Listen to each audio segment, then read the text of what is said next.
हम कब तक इस यतीम को पालेंगे? कोई खजाना छोड़ गए थे इसके माँ बाप?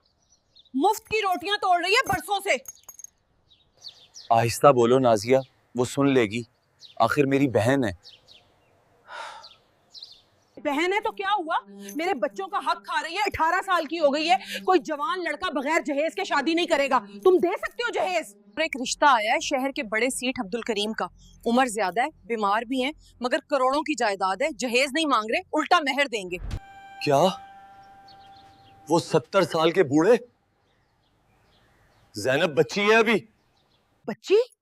दुनिया बच्चियों को नहीं देखती, बोझ देखती है। और वैसे भी डॉक्टर ने जवाब दे दिया है, उन्हें ज्यादा दिन के मेहमान नहीं। सोच लो फारूक, एक तरफ सारी जिंदगी का बोझ, दूसरी तरफ चंद महीनों की कुर्बानी, और फिर आजादी और दौलत।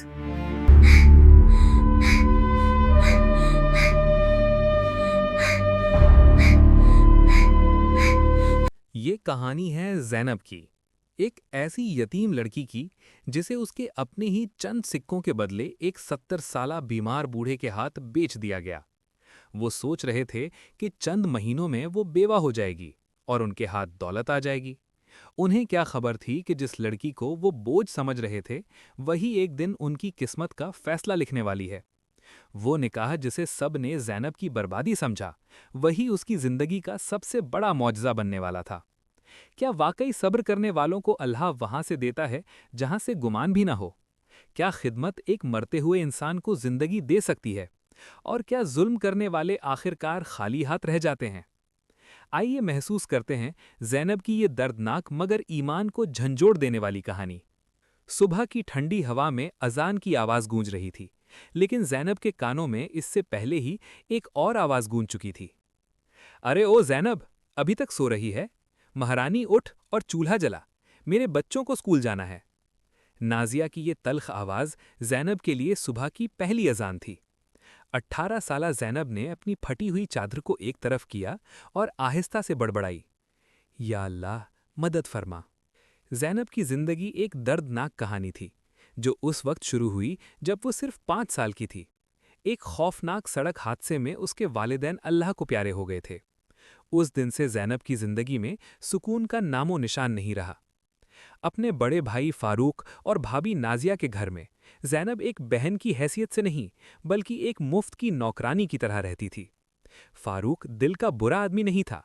कभी कभार उसकी आंखों में अपनी छोटी बहन के लिए मोहब्बत की झलक नजर आ जाती थी, लेकिन वो अपनी तेज जबान बीवी के सामने बिल्कुल बेबस था। नाजिया, इस औरत के दिल में रहम नाम की कोई चीज नहीं थी। उसे ज़ैनब एक आंख नहीं भाती थी। उसकी सोच साफ थी, ये लड़की हमारे घर पर बोझ है, जो मुफ्त की रोटियां खा रही है। ज़ैनब का दिन सुबह की अजान से पहले शुरू हो जाता था और रात गए तक खत्म नहीं होता था। पूरे घर का झाड़ू पोछा, कपड़े धोना, बर्तन मांजना, खाना पकाना, बच्चों को संभालना, और ये सब करने के बाद उसे खाने में क्या मिलता? रात की बची हुई रूखी सूखी रोटियां। जब नाजिया अपने बच्चों को घी लगाकर परांठे खिलाती, तो ज़ैनब की तरफ एक सूखी रोटी फेंक कर कहती, ले, खा ले, और अल्लाह का शुक्र मना कि तुझे छठ मिली हुई है, वरना यतीमों को तो कोई भीख भी नहीं देता। ज़ैनब चुपचाप वो रोटी उठा लेती, अपनी आंखों से बहते आंसू पोंछती और दिल ही दिल में कहती, ऐ मेरे मालिक, तू सब देख रहा है, मुझे सब्र दे। ज़ैनब एक इंतहाई खूबसूरत लड़की थी। उसके चेहरे पर एक नूर था जो उसके नेक दिल होने की गवाही देता था। मोहल्ले की औरतें कहतीं, ये लड़की तो कोई हूर लगती है, काश उसकी किस्मत भी इतनी ही खूबसूरत होती।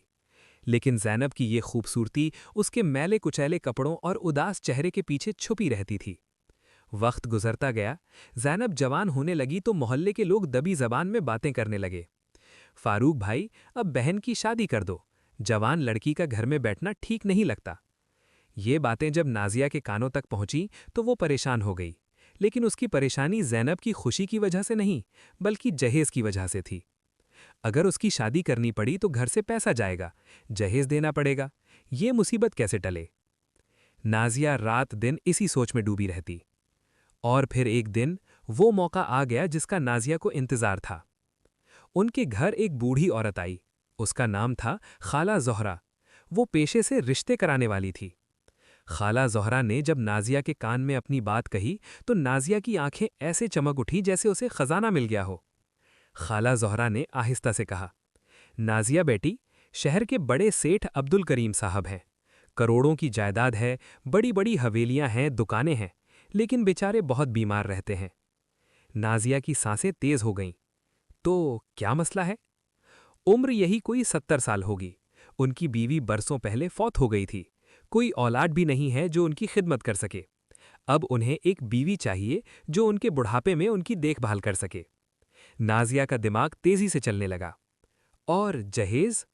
खाला ज़ोहरा मुस्कुराई। यही तो सबसे बड़ी बात है। उन्हें जहेज नहीं चाहिए, बल्कि वो लड़की वालों को महर की बहुत बड़ी रकम देने को तैयार हैं। नाजिया के लालची दिमाग में फौरन हिसाब लगने लगा। 70 साल का बूढ़ा, बीमार, इसका मतलब साफ था कि ज़ैनब कुछ ही महीनों में बेवा हो जाएगी, लेकिन महर की रकम तो मिल जाएगी। लेकिन खाला, वो इतने बीमार हैं तो कितने दिन जिएंगे? खाला ज़ोहरा ने आवाज़ और भी नीची कर दी।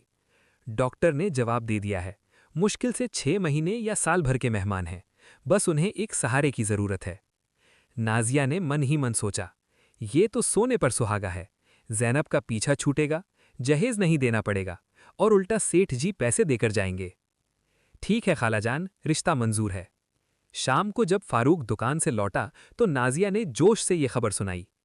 फारूक जैसे किसी ने उस पर बिजली गिरा दी हो। क्या कह रही हो नाजिया? ज़ैनब अभी 18 साल की है, वो फूल जैसी बच्ची है। और सेठ अब्दुल करीम 70 साल के, वो तो उसके दादा की उम्र के हैं। लोग क्या कहेंगे? फारूक की आवाज़ में दर्द था। मैं अपनी मासूम बहन का सौदा नहीं कर सकता। लेकिन नाजिया तैयार थी। उसने अपना असली हथियार इस्तेमाल किया। तो क्या पूरी जिंदगी उसे अपनी छाती पर बिठाकर रखोगी? नाजिया की आवाज़ तेज हो गई।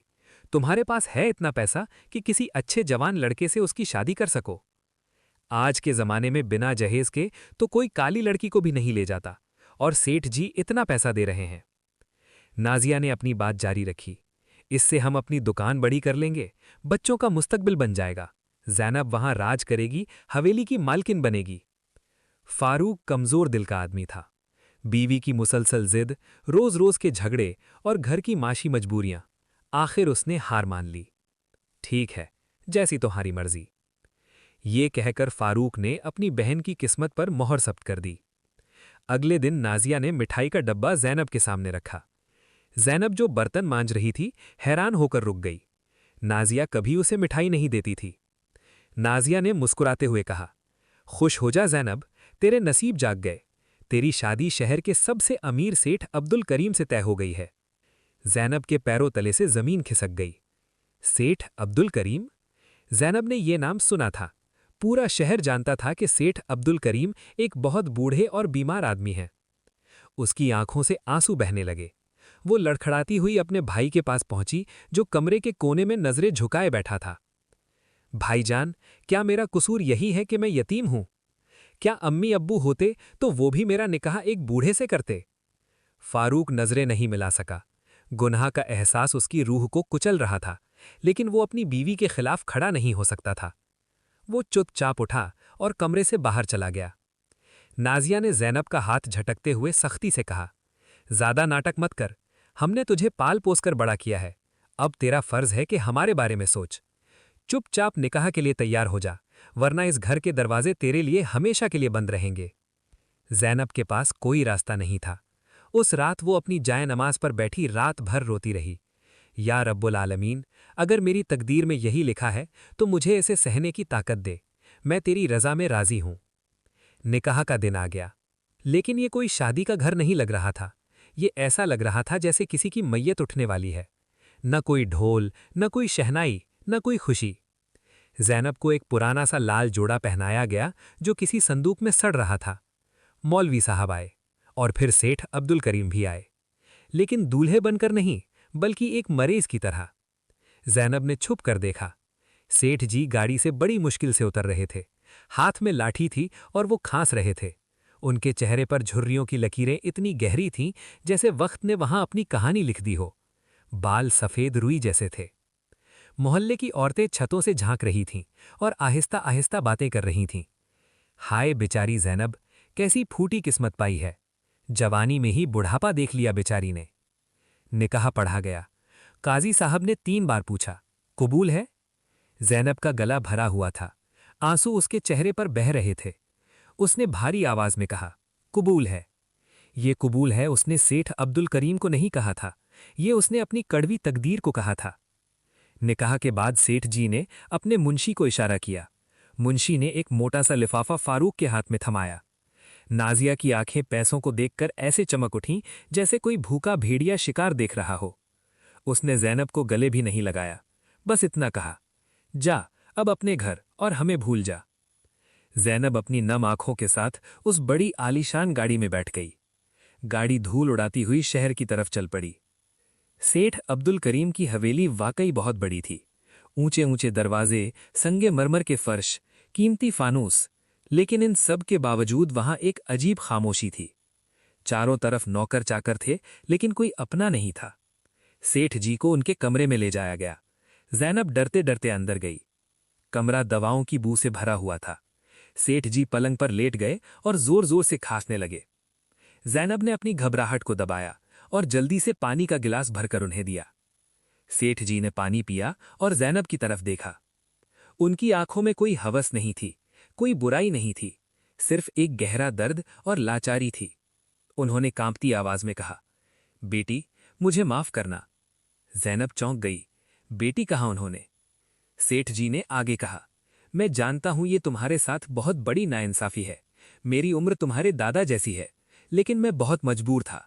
उनकी आंखों में आंसू आ गए।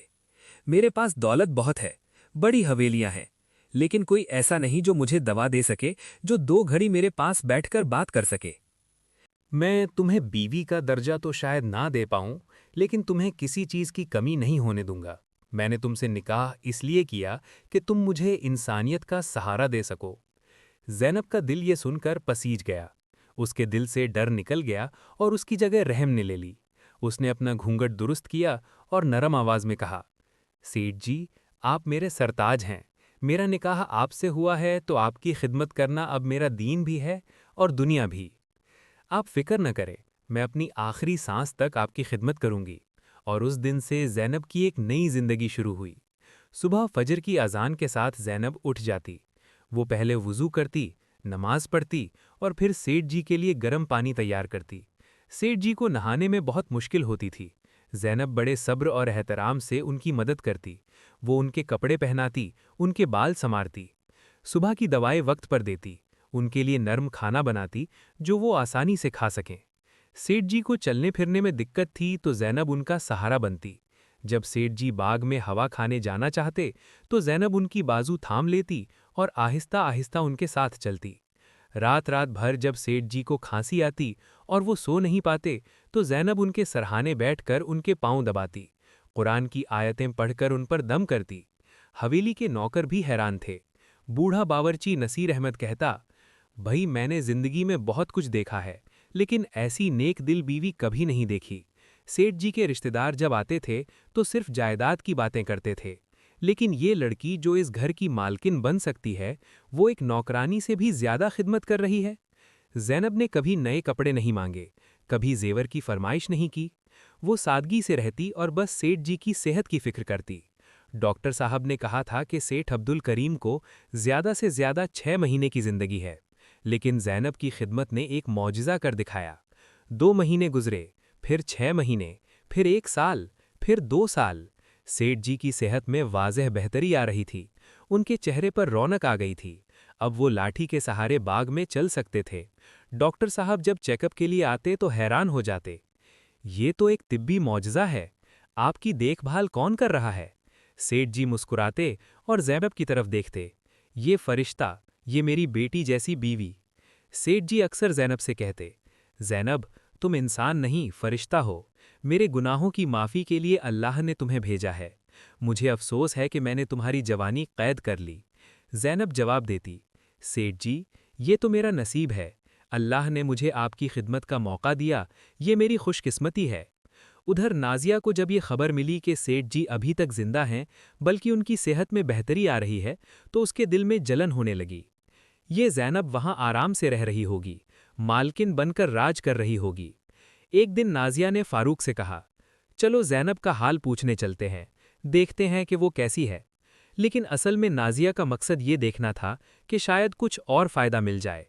जब वो हवेली पहुंचे तो दरवाजे पर दारबान ने उन्हें रोक लिया। आप कौन हैं? हम ज़ैनब बीबी के रिश्तेदार हैं।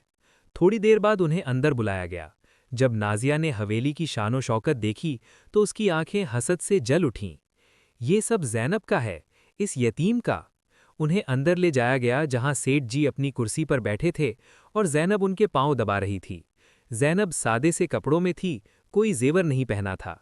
नाजिया ने तंज से कहा, अरे ज़ैनब, हमने तो सोचा था तू रानी बनकर बैठी होगी, मगर तू तो यहाँ भी नौकरानी बनी हुई है। ज़ैनब ने सुकून से जवाब दिया, भाभी, ये मेरा घर है और ये मेरे शौहर हैं, इनकी खिदमत में ही मेरी जन्नत है। सेठ अब्दुल करीम ने नाजिया की बात सुन ली थी। उन्हें बहुत बुरा लगा। उन्होंने फौरन भांप लिया कि ये औरत कितनी लालची और कितनी जालिम है। उन्होंने बहुत सर्द लहजे में कहा, तुम लोग अब जा सकते हो। नाजिया और फारूक खाली हाथ वापस चले गए। उस रात सेठ जी ने अपने वकील को बुलाकर एक अहम काम दिया। 2 साल बीत गए। डॉक्टर ने 6 महीने कहा था, लेकिन ज़ैनब की खिदमत ने सेठ जी को 2 साल और दे दिए। लेकिन बुढ़ापा और बीमारी आखिर जीत ही गई। एक रात अचानक सेठ जी की तबीयत बहुत ज़्यादा खराब हो गई। उन्हें सांस लेने में शदीद तकलीफ होने लगी। ज़ैनब घबरा गई। उसने फौरन डॉक्टर को बुलाया। डॉक्टर आया, मुआयना किया और सर हिला दिया। अब वक्त आ गया है, ज़्यादा देर नहीं है। ज़ैनब के होंठ कांपने लगे। सेठ जी ने इशारे से ज़ैनब को पास बुलाया। उनकी आंखों से आंसू बह रहे थे। उन्होंने बड़ी मुश्किल से ज़ैनब का हाथ अपने कमज़ोर हाथ में लिया और कहा, ज़ैनब, मैं जा रहा हूँ। नहीं सेठ जी, ज़ैनब के आंसू बह निकले। सुनो बेटी, मैंने तुम्हें कोई खुशी नहीं दी, सिर्फ खिदमत करवाई। लोग मुझे बुरा कहेंगे। सेठ जी खांसे, लेकिन अल्लाह जानता है कि मैंने तुम्हें अपनी बेटी से ज़्यादा माना है। तुमने मुझे ज़िंदगी के आखिरी दिनों में जो सुकून दिया, वो मेरी किसी दौलत ने नहीं दिया। मुझे माफ़ कर देना। ज़ैनब रोते हुए बोली, सेठ जी, आप ऐसा मत कहिए। आपने मुझे छत दी, इज्जत दी, जिंदगी दी। मैं आपकी हमेशा शुक्रगुजार रहूंगी। सेठ जी ने ज़ैनब के सर पर हाथ रखा। उन्होंने कलमा पढ़ना शुरू किया, ला इलाहा इल्लल्लाह मुहम्मद रसूल अल्लाह, और आहिस्ता आहिस्ता उनकी आवाज़ कमज़ोर होती गई। आखिरी सांस के साथ सेठ अब्दुल करीम अल्लाह को प्यारे हो गए। ज़ैनब की चीख पूरी हवेली में गूंजी। पूरी हवेली में कोहराम मच गया। नौकर चाकर रो रहे थे। ज़ैनब का रो रो कर बुरा हाल था। वो दुनिया में फिर से बिल्कुल अकेली रह गई थी। खबर फैली तो अजीब मंजर देखने को मिला। सेठ जी के दूर दूर के रिश्तेदार, जो कभी हाल पूछने नहीं आए थे, गधों की तरह हवेली में जमा होने लगे। हर किसी की नज़र हवेली और तिजोरी पर थी। एक चचाजाद भाई, जो 20 साल से नहीं आया था, अब रो रो कर कह रहा था, हाय मेरे भाई, कैसे चले गए। एक भतीजी जो कभी सेठ जी का नाम तक नहीं लेती थी, अब चादर से आंखें पोंछ रही थी। नाजिया और फारूक भी दौड़े दौड़े आए। नाजिया के चेहरे पर एक अजीब सी खुशी थी, जिसे वो झूठे आंसुओं के पीछे छिपाने की कोशिश कर रही थी। जनाजा उठा। शहर के बड़े बड़े लोग आए। सेठ अब्दुल करीम को उसी बाग में दफनाया गया जहां वो ज़ैनब के साथ टहलने जाते थे। ज़ैनब इद्दत में बैठ गई। 3 दिन बाद सुबह 10 बजे सेठ जी के वकील हाजी अनवर साहब हवेली आए। उन्होंने सब रिश्तेदारों को बड़े हॉल में बुलाया। तकरीबन 50 लोग जमा हो गए। सबकी नज़रें वकील के हाथ में मौजूद फाइल पर टिकी थीं। ज़ैनब एक कोने में अपने सफ़ेद कपड़ों में चुपचाप बैठी थी। वकील साहब ने ऐनक संभाली, गला साफ किया और बोलना शुरू किया। बिस्मिल्लाहिर्रहमानिर्रहीम। मरहूम सेठ अब्दुल करीम साहब अपनी पूरी होशो हवास में ये वसीयत लिखकर गए हैं। हॉल में सन्नाटा छा गया। हर शख्स सांस रोके सुन रहा था। वकील ने वसीयतनामा पढ़ना शुरू किया। मैं अब्दुल करीम वल्द महमूद खान अपनी पूरी होशो हवास में ये वसीयत लिख रहा हूं। मेरे तमाम रिश्तेदार जो आज यहां मौजूद हैं, मैं जानता हूं कि आप मेरी मैयत पर नहीं बल्कि मेरी दौलत पर आए हैं। जब मैं बीमार था तब आप में से कोई मुझे पानी पिलाने भी नहीं आया। सबने मुझे बोझ समझा। इसलिए मैं अपने खानदान के किसी भी शख्स को अपनी जायदाद से एक फूटी कौड़ी भी नहीं दे रहा हूं। रिश्तेदारों के चेहरों का रंग उड़ गया। नाजिया की सांसें तेज हो गईं। वकील ने आगे पढ़ा, मेरी जिंदगी के आखिरी 2 साल जिस शख्स ने मेरी औलाद बनकर, मेरी माँ बनकर, मेरी बेटी बनकर खिदमत की, जिसने मुझे रात रात भर जाग कर दवा दी, पांव दबाए, दम किया, जिसने कभी मुझसे कुछ नहीं मांगा, न कपड़े, न जेवर, न पैसे, जिसने सिर्फ और सिर्फ मेरे आराम की फिक्र की, वो मेरी बीवी ज़ैनब है। ज़ैनब की आंखों से आंसू बहने लगे। इसलिए मैं अपनी सारी जायदाद, ये हवेली, शहर की 50 दुकानें, 2 फैक्ट्रियां, तमाम ज़मीन और जायदाद और बैंक का तमाम पैसा, सब कुछ अपनी बीवी ज़ैनब के नाम करता हूं। वो अब इस घर की मालकिन है, उसे कोई नहीं रोक सकता। ये सुनते ही जैसे वहां बम फट गया हो, हॉल में हंगामा बरपा हो गया। ये नामुमकिन है, वसीयत झूठी है, इस लड़की ने सेठ जी को धोखा दिया है। नाजिया का मुंह खुला का खुला रह गया, उसके हाथ कांपने लगे। फारूक को यकीन नहीं हो रहा था। ज़ैनब, जो कल तक बेसहारा थी, एक लम्हे में शहर की सबसे अमीर औरत बन गई थी। लेकिन ज़ैनब के चेहरे पर खुशी नहीं थी, उसकी आंखों में आंसू थे। उसे दौलत की नहीं, बल्कि अपने उस साथी के जाने का गम था, जिसने उसे इंसानी इज्जत दी थी। रिश्तेदार शोर मचाने लगे, हम कोर्ट जाएंगे, वसीयत मनसूख करवाएंगे। वकील साहब ने हाथ उठाया और सख्ती से कहा, ये वसीयत मुकम्मल तौर पर कानूनी है, ये रजिस्टर्ड है, 2 गवाहों के सामने लिखी गई है और इसकी वीडियो रिकॉर्डिंग भी मौजूद है, जिसमें सेठ जी अपनी मर्जी से ये सब बयान कर रहे हैं। कोई भी अदालत जाए, ये वसीयत मनसूख नहीं होगी। सब नाकाम होकर एक एक करके चले गए। अब सिर्फ नाजिया और फारूक रह गए। नाजिया ज़ैनब के पास आई, उसके कदमों में गिर पड़ी। ज़ैनब, मेरी बहन, मेरी बेटी, मुझे माफ़ कर दे। नाजिया की आवाज़ में गिड़गिड़ाहट थी। मैंने गलती की, मैं लालची थी, लेकिन अब तो हम तेरे अपने हैं, हमने ही तो तुझे पाला है। ज़ैनब ने सुकून से अपने पांव पीछे खींचे। उसने बहुत ठंडी आवाज़ में कहा, भाभी, जब मुझे एक रोटी की ज़रूरत थी, तब आपने मुझे ताने दिए। जब मुझे सहारे की ज़रूरत थी, आपने मुझे 70 साल के बीमार बूढ़े को दे दिया।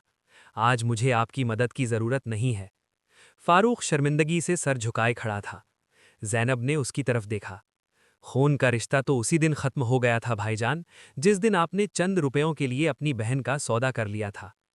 नाजिया रोने लगी, लेकिन ज़ैनब, हमारी हालत बहुत ख़राब है, कर्जा है, बच्चे हैं।